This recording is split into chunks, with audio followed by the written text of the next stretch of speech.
Hey, it's Future Amber. It is March 13th, 2014, and this week we're gonna have Eve's cameo again. You can hardly see her again. Yay! So, let's see. We took Eve to the dog park for the first time, and she really liked it. We were really kind of skeptical because, I don't know, sometimes she just want to walk. But it was really nice. We got like a little hint of spring, and then they took it back because it's freezing cold today. So here's Eve, and she loves going outside when it's warm out. When it's freezing out, she is not trying to have it. But I have a little small video of Eve at the park.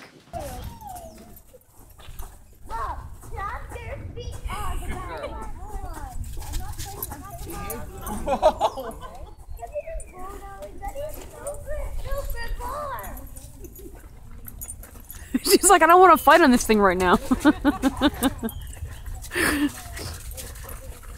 And that was her getting beat up at the park.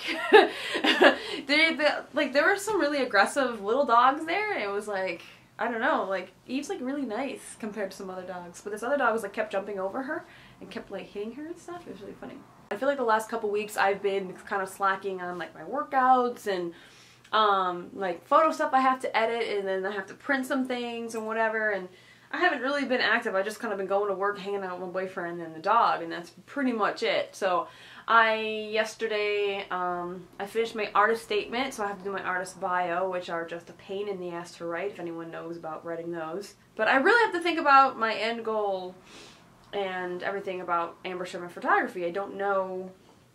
I know I want to do like art festivals and stuff, but I feel like the galleries and exhibitions I'm entering is kind of a distraction, but it's really good for me to get exposure. It's really complicated. But this Friday I'm going to help with an auction, and we'll see how that goes because I really want to be more active with Selma Gundy. So let's get to Past Amber. I talk about attention and kind of being connected socially and social media as well. And I learned last year that I don't like being alone, and it does suck. I was single last year. And I talk about how, you know, my one job, I'm by myself for like 2 full shifts. And then I'm at the cafe. If I'm not there, I feel kind of antisocial. So I guess since I have a boyfriend now, that I don't really crave so much attention from my friends. But I kind of do sometimes. I kind of need some, I don't know, some girl time a little bit with like Betsy and Laura. You know, I just saw Betsy, I think, a couple weeks ago.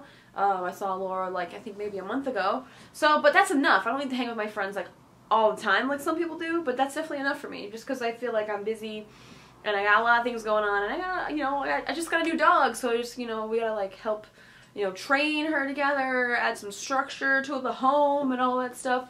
It's definitely different, so I don't have moments where I'm like totally lonely, and that's great.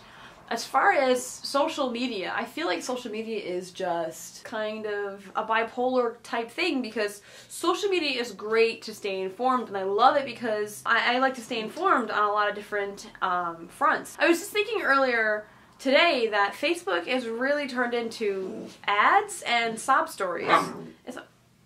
What is wrong with you? It's just really getting into just, you know, you have posts, either someone's complaining, someone's bragging, or they're passing on a link about some crazy sob story about someone having cancer or something, and I'm just like, I do like Facebook because some of my friends do actually post some things I want to see. Or, you know, I stay involved with certain groups on Facebook and like YouTube groups and stuff like that. So it's useful. Obviously these things are useful, they're here. But I don't know, I think as the decades go on, well, definitely we're going to see a shift in all that. And the other side of social media is if you're totally involved and you aren't satisfied with the amount of attention you're getting. So you could be getting attention, you'll get like 5 likes on a picture, but you wanted like 15. Oh, that's just not enough.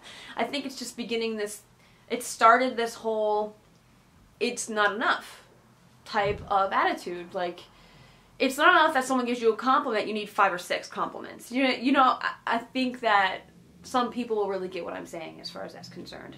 And people seek certain attention from certain people. That's why they post certain pictures or post certain statuses and stuff like that. I discovered that I don't like being alone, and I don't like, you know, because I'm a person that I feel okay when I'm alone, but only for certain periods of time, and as long as it's under my standards. If I want to be alone, I choose to be alone. But when I'm forced in being alone, it sucks, right? Like, no one wants to be alone if they don't want to be. Like, that really sucks. I did learn that. So what else did I learn this past year to answer past Amber's question? What did I just discover about myself? I discovered that this is going to be a negative because this deals with my career, and last week I talked about struggles and stuff, and I discovered that I can actually be knocked off my high horse as far as my positive attitude is concerned. I went through a lengthy period where I thought I will do what I want. I'm unstoppable. I'm going to get what I want.